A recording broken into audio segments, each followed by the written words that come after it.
Speaking Task 1. You will be asked a question about a familiar topic. You will then have 15 seconds to prepare your response, and 45 seconds to speak. Do you agree or disagree that it is important for young people to learn some domestic skills like cooking, sewing, and taking care of children? Prepare your response after the beep.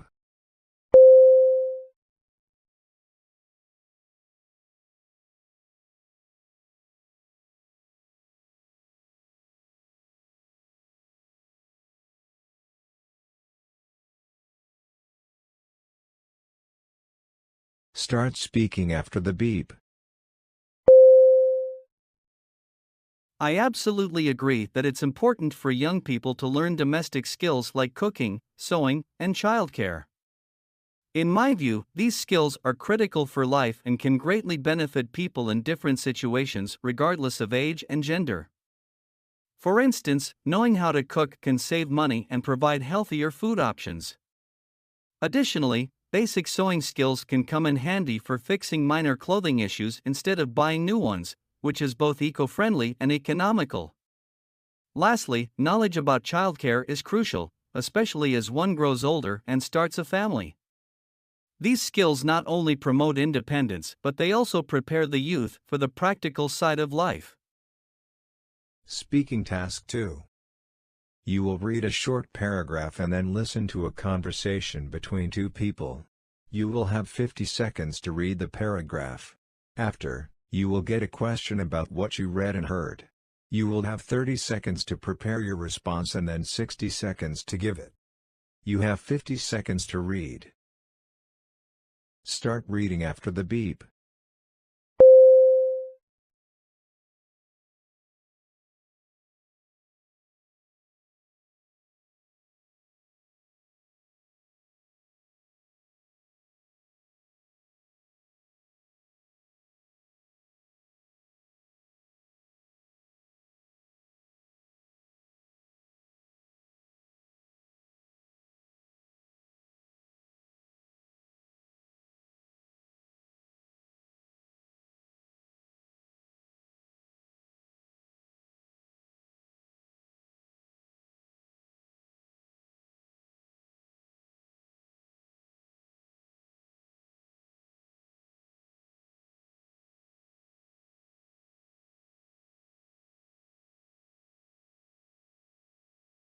Now listen to the conversation between two people.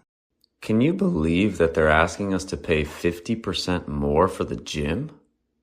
They are kind of right. I mean, the price was already pretty low. I don't mind that increase. To be honest, for me, it's the principle of the matter. I don't think that there was a need for them to increase the price this much.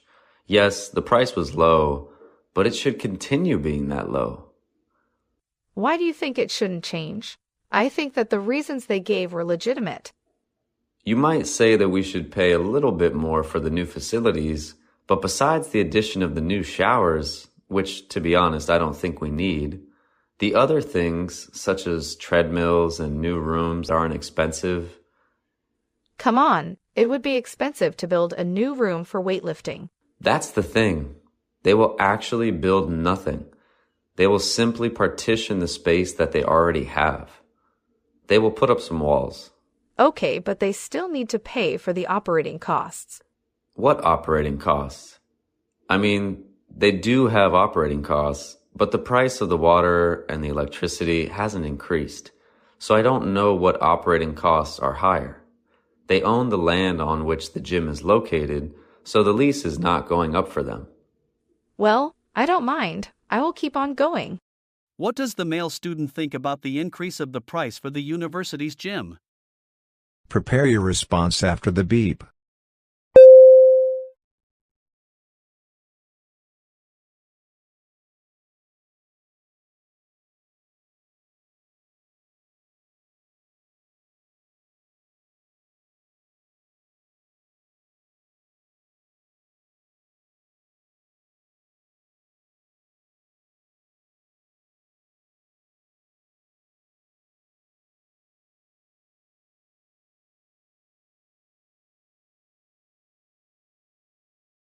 Start speaking after the beep. The male student thinks that there was no need for the university to increase the price of the gym by 50%. He believes that the price was already low and should continue to be low. He argues that besides the addition of new showers, which he thinks are unnecessary, the other facilities such as treadmills and new rooms are inexpensive. He mentions that the university will not actually build anything new, but instead, partition the existing space. The male student also questions the reason for the increase in operating costs, as he believes that the price of water and electricity has not gone up and the university owns the land where the gym is located. Despite his disagreement with the increase, he acknowledges that some people may not mind and continue to use the gym.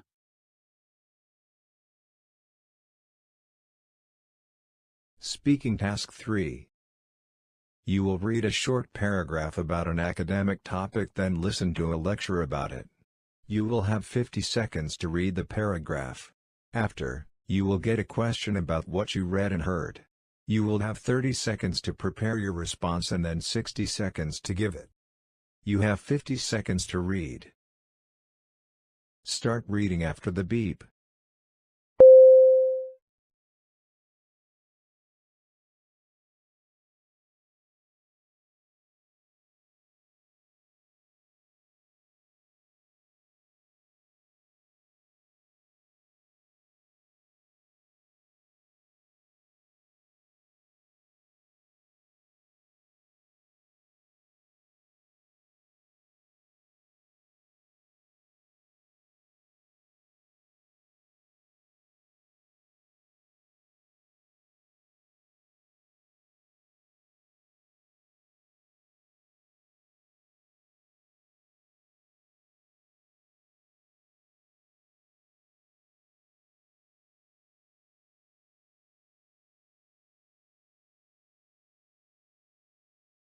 Now listen to the lecture.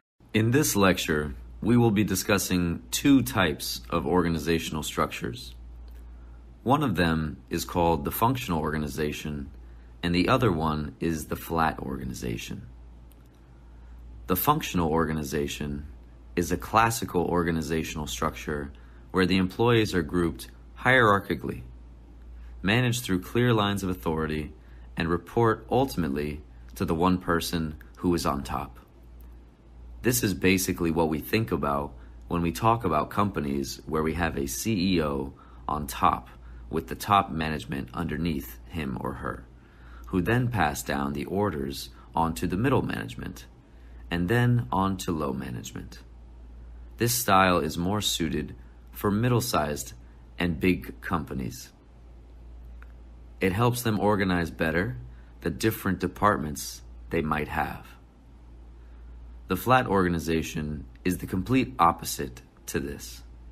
In a flat organization, we have the leaders interacting with ordinary workers who are on the front lines, who work with customers and suppliers. Here, we don't have the middle management. The top directly communicates with the bottom. This is really good for making quick and effective decisions. This organizational style, unlike the previous ones, is much more suited for small business.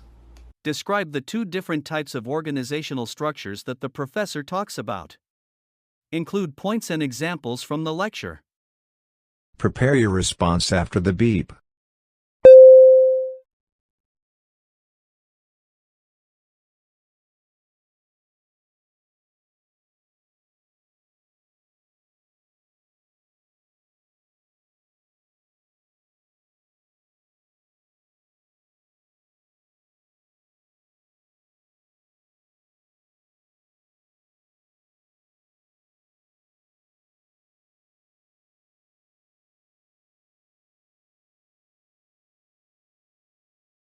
Start speaking after the beep.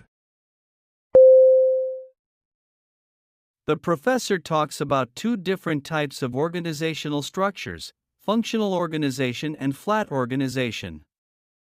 In a functional organization, employees are grouped hierarchically and report to one person on top, such as a CEO.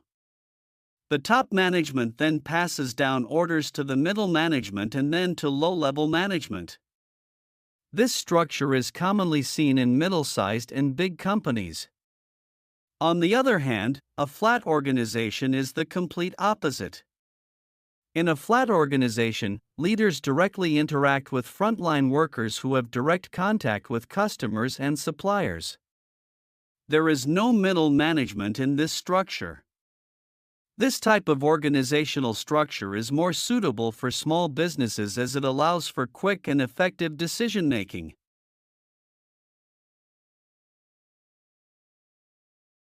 You will listen to a lecture about an academic topic. After, you will get a question about what you heard. You will have 20 seconds to prepare your response and then 60 seconds to give it. Now listen to the lecture. The immune system is what our body uses to defend itself. It protects you against foreign microorganisms as well as cells of your own body that go rogue and can become cancerous. There are two types of defenses that your body has. One of them are the non-specific defenses that protect you against a wide range of potential attacks. And we have the specific defenses, which are cells who work against a very particular cell or disease. We would use your skin as the best example of a non-specific defense barrier. Basically, your skin is there to prevent any unwanted intruder from getting into your body. Your skin has many mechanisms that does this. Inflammation is one such mechanism. It floods the point of intrusion with fluids and chemicals to prevent further problems. Another barrier that prevents unwanted visitors can be found in the stomach. The digestive juices can melt away bacteria and viruses that got in there and prevent them from getting deeper into the body. But let's say these walls were not good enough to prevent the intruders from getting in. Then your body will rely on its specific defenses. Here, your T cells and B cells come into play. They are in your blood. B cells create antibodies that attach to a virus that has gotten inside. When the antibodies attach to the virus, this makes it harmless since it prevents it from attacking the cells of your body. T cells can be helper T cells and killer T cells.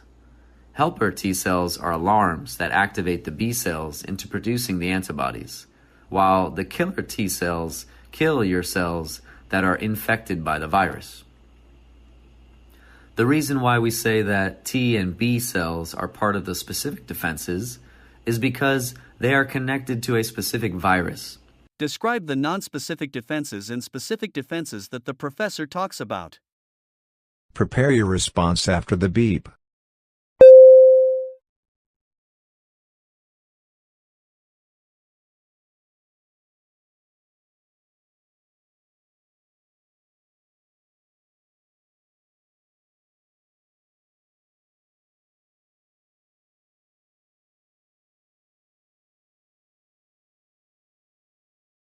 Start speaking after the beep. The professor discusses two types of defenses in the immune system. The first type is the nonspecific defenses, which protect the body against a wide range of potential attacks. The best example of a nonspecific defense is our skin, which acts as a barrier to prevent unwanted intruders from entering the body. Inflammation is one mechanism that our skin uses to flood the point of intrusion with fluids and chemicals to prevent further problems.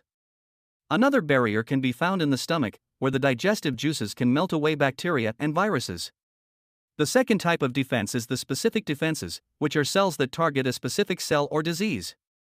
These include T cells and B cells, which are in the blood. B cells produce antibodies that attach to viruses, making them harmless. Helper T cells activate the B cells, while killer T cells kill infected cells. Both T and B cells are specific defenses because they are connected to a particular virus.